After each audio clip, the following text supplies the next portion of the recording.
If it's not Gerard Butler pumping out action films that a lot of us want to go and see and forget our troubles, it is then Jason Statham. And now it's Jason Statham's turn in A Working Man, a film by David Ayer. Let's take a closer look.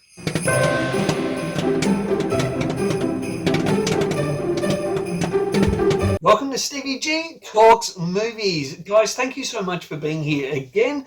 And if you haven't already subscribed, please do and smash that notification bell. And of course, like and leave a comment as well. I love to read your comments. Well, today I saw A Working Man starring Jason Statham as Levon Cade. This film is directed by David Ayer, behind such films as Suicide Squad and Fury. Now, I haven't seen a whole bunch of David Ayer films, but I did absolutely love Fury, and I don't hold him to account for Suicide Squad because I know that was a mess in the edit, and there were many little fingers that came into that sticky, messy little pie, and it wasn't really David Ayer's fault. Now, I love me some Jason Statham. Don't get me wrong. Love some Jason Statham. I went into A Working Man absolutely wanting to love this film.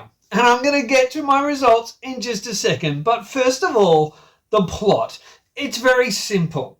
So the plot of the film sees Jason Statham's character Levon Cade go after and find the missing girl, the daughter of the owners of the construction business that he works at. She's abducted on a night out at a club with friends, and, well, we find out that Jason Statham has a little bit of a background as a military guy, so he goes after this girl.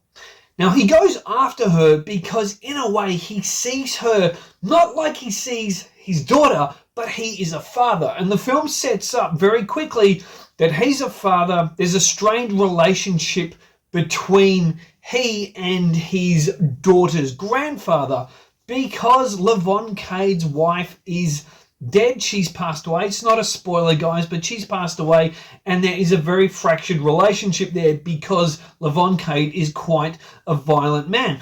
But what I love about this film so far in the setup is the daughter isn't, oh, up yours dad and anti-dad or anything. She actually loves and respects her dad.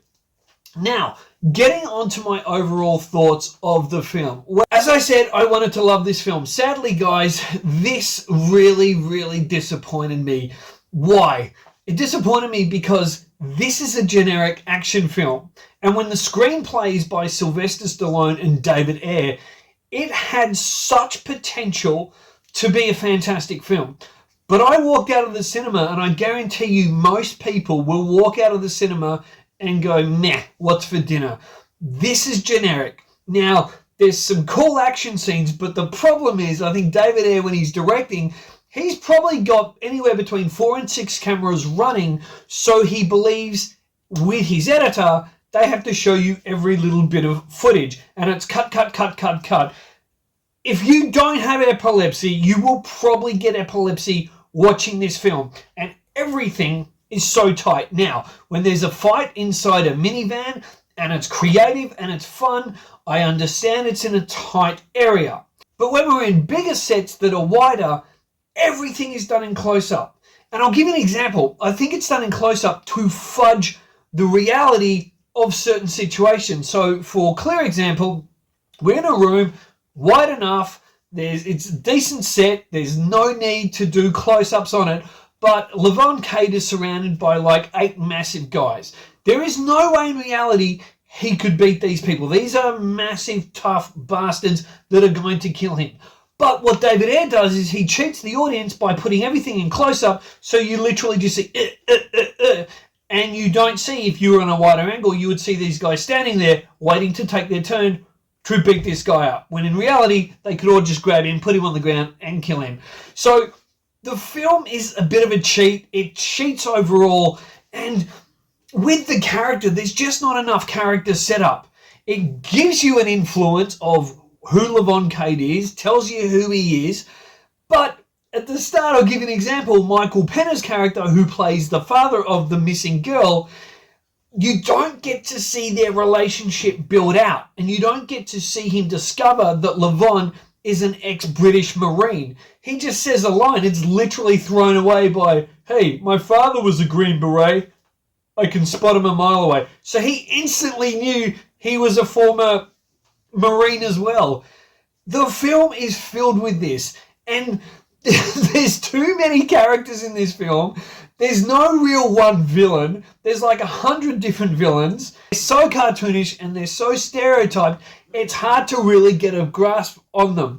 Now, there's one villain who really stands out, and though this is a spoiler-free report, I will say this guy is almost like a Nosferatu version of a gangster with a weird voice and this darkness, almost like he's Dracula.